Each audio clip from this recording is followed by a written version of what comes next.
We're going to talk about the West Bank, still in the Middle East. After Gaza, the Israeli-occupied West Bank is under fire. Several Israeli settlers torched and defaced a mosque in a Palestinian village in the central West Bank.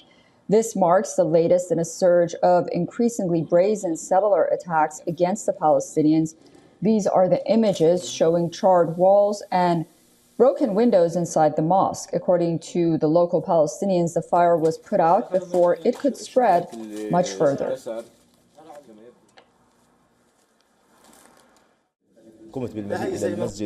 Upon arriving at the mosque at dawn, I found the mosque's door broken, fires set inside, and racist slogans painted by groups of settlers.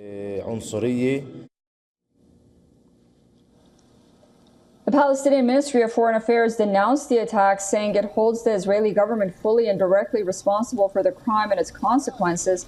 The Israeli military said they had dispatched forces to the scene to review the incident.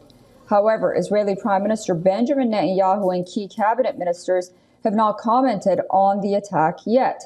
This marks the latest in a string of attacks that have provoked expressions of concern from United Nations and the Trump administration. The U.S. Secretary of State Marco Rubio said there is concern West Bank violence may undermine Gaza talks.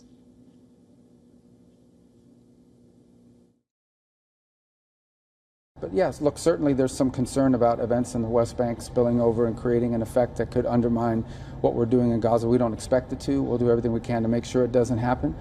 Regarding the West Bank, I can tell you that we are deeply disturbed by the attacks by Israeli settlers who set fire overnight to a mosque in a West Bank village. Such attacks on places of worship are completely unacceptable.